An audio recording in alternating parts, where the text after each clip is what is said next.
जी अस्सलाम वालेकुम students. I hope आप सब खैरियत से होंगे।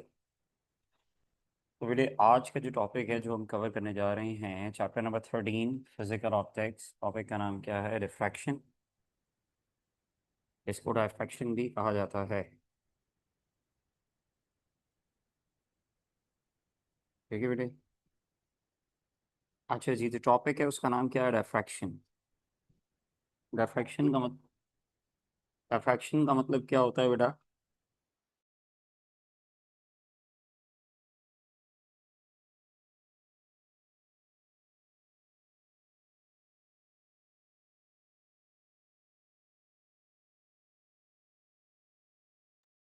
जी बेटा, डिफ्रैक्शन का मतलब क्या होता है?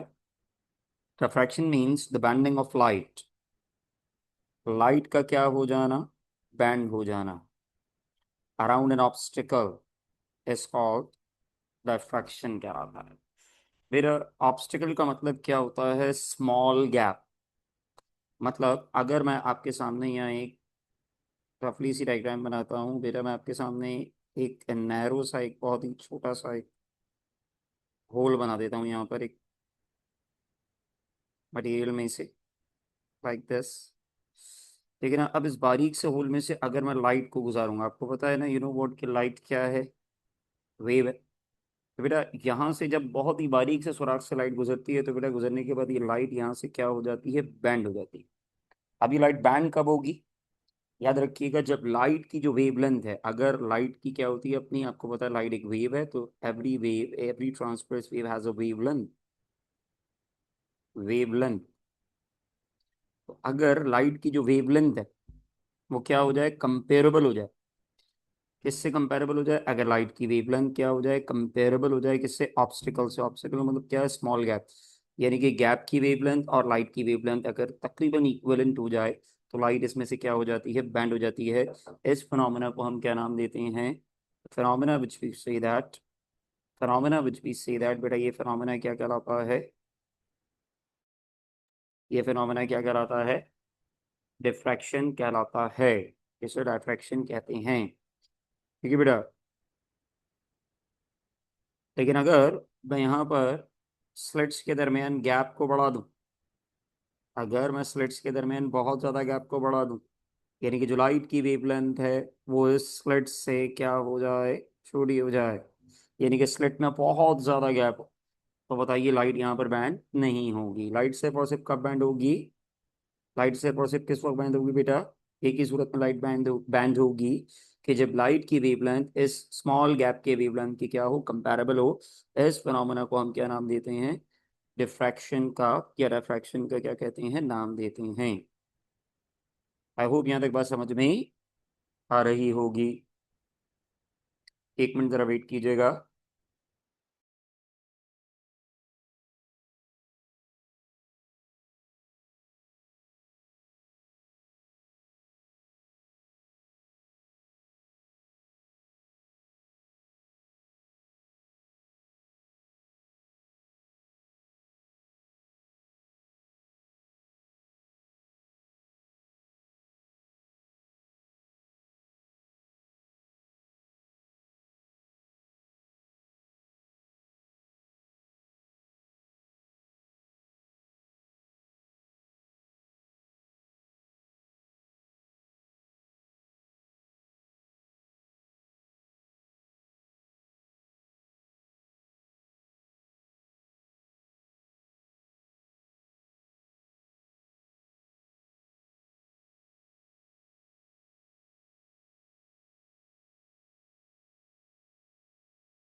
जी बेटा, सॉरी माजरत। हाँ तो बेटा, डिफ्रैक्शन का मतलब मैंने आपको क्या बताया? डिफ्रैक्शन के मायने क्या है? लाइट का क्या हो जाना? बैंड हो जाना अराउंड एन ऑब्स्टिकल क्या कहलाता है? रिफ्रैक्शन कहलाता है। ऑब्स्टिकल का मतलब होता है वेरी स्मॉल होल। अगर लाइट को बहुत ही बारीक से होल में से गुजारा जाए तो गुजरने के बाद वो क्या हो जाती है? बैंड हो जाती है। इस फिनोमेना को हम डिफ्रैक्शन कहते हैं। और अगर वही लाइट जो है वो नैरो होल की जगह लार्ज होल से गुजर जाए तो वो बैंड नहीं होगी। तो डिफ्रैक्शन का मतलब है लाइट का क्या हो जाना? बैंड हो जाना। अब हमारा जो टॉपिक है बेटा डेरिवेशन जो है वो हम क्या पढ़ने जा रहे हैं, डायफ्रैक्शन ग्रेटिंग। अब what is the meaning of diffraction grating बेटा? डायफ्रैक्शन ग्रेटिंग क्या है? एक ट्रांसपेरेंट पीस, एक ट्रांसपेरेंट शफाफ, ट्रांसपेरेंट ग्लास होता है ना, इसमें लाइट गुजरती, a transparent piece of glass on which, जिसमें से क्या होगा, parallel equally spaced very fine lines are ruled, is called diffraction grating. क्या मतलब इस बात का बेटा? एक ट्रांसपेरेंट जो है आपके पास, डिफ्रैक्शन ग्रीटिंग के मायने मैंने लिख दी। देखिए डिफ्रैक्शन ग्रीटिंग एक डिवाइस है, एक ट्रांसपेरेंट ग्लास पीस होता है, उसमें बहुत बारीक बारीक से क्या कर दिए जाते हैं, होल कर दिए जाते हैं बारीक बारीक से ऐसे। अब ये जब इसमें से लाइट को क्या किया जाता है, गुजारा जाता है, तो ये बैंड हो जाती है।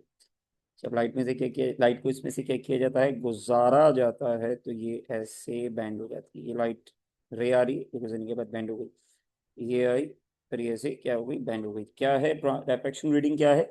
एक डिवाइस है, एक ट्रांसपेरेंट पीस ऑफ ग्लास है, जिसमें बारीक बारीक से वेरी फाइन लाइंस, यानी कि बहुत बारीक बारीक से स्पेस हैं, होल्स हैं, ठीक है ना, रूल्ड पैरेलल इक्वली, इक्वली मतलब पहले होल का दूसरे होल से डिस्टेंस अगर मिसाल के तौर पे ये 1 मिलीमीटर है, तो दूसरे का तीसरे से भी क्या होगा, 1 मिलीमीटर, तीसरे का चौथे से भी कितना होगा, 1 मिलीमीटर। आई होप ये बात आपको आसानी से समझ में आ गई होगी। अब डायफ्रैक्शन रेटिंग की हमें एक डेरिवेशन राइट करनी होती है बेटे, तो हम कंसीडर कर लेते हैं, हम कंसीडर कर लेते हैं, क्या कंसीडर कर लेते हैं, a section of a plane transmission grating. एक प्लेन, एक फ्लैट डायफ्रैक्शन ग्रेटिंग इंस्ट्रूमेंट ले लेते हैं, या आपको ऐसी रफली समझाती है, ठीक है ना। ओके जी, यहाँ पर मैं आपके सामने एक प्लेन जो है वो एक डायफ्रैक्शन ग्रेटिंग वाला इंस्ट्रूमेंट ले लेता हूँ। डायफ्रैक्शन ग्रेटिंग ले लिया, इसमें छोटे छोटे बारीक से हमने क्या कर दिया, सुराख कर दिया। ये डायग्राम मैंने यहाँ बनाई हुई है, नीचे पर आपको दिखा दूँ, लेकिन ये डायग्राम ये बनी हुई है, तो देखिएगा ये डायग्राम आपको नजर आ रही होगी। तो consider a section of plane transmission grating, plane का मतलब है फ्लैट, ठीक है ना। Let the distance between the centres of the two adjacent slit, याद रखिएगा ये डायग्राम, ये जो मैंने बनाई है बहुत फेयर डायग्राम ये बनी हुई है पूरी, इसको रफली बना के सिखाते हैं यहाँ पर।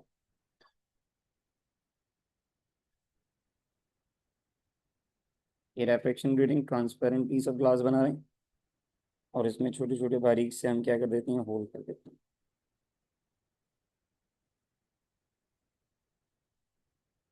ये ऐसे, ठीक है। स्केल से बनाने, स्केल से बना देते हैं, अच्छा से बनाने, समझाने के लिए पूरा ताकि समझ में आए वो क्या है। ये रो भाई स्केल से बना,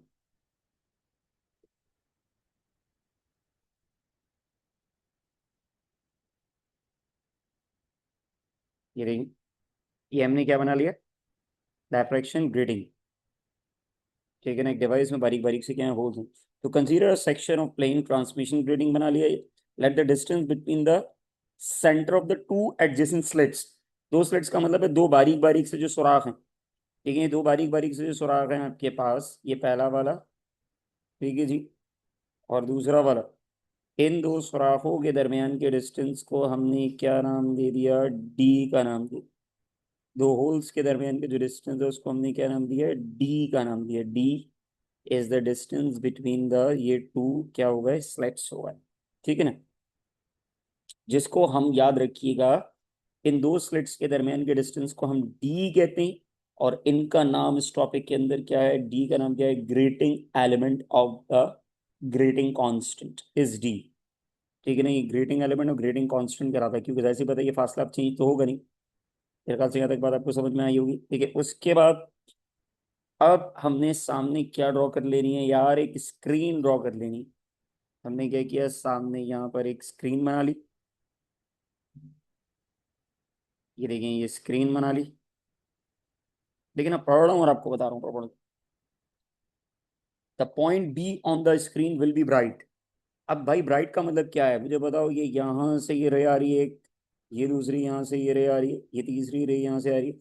अब आप मुझे बताइएगा ये रे क्या होगी, डिफ्रैक्ट होगी, बैंड होगी, ये बैंड हुई, 1 2 3, ठीक है। बैंड होने के बाद आप मुझे बताइए इन तमाम जो रेज हैं, मतलब जो आने वाली जो वेव्स होती हैं, उन्हें हमें क्या करना होता है, एक पॉइंट पे इंटरफेरेंस कराना होता है, मिलाना होता है, तो पता है मिलाने के लिए मैंने यहाँ पर एक कॉन्वेक्स लेंस का इस्तेमाल किया। कॉन्वेक्स लेंस ये काम क्या करता है, लाइट को कन्वर्ट करता है। अभी लाइट आएगी, ये नीचे फेयर डायग्राम बनेगी, ये क्या करेगी, लाइट एक पॉइंट पे आके सारी की सारे रेज को एक जगह पर ये कन्वर्ट कर देगा, और इस पॉइंट को हम बी कह रहे हैं।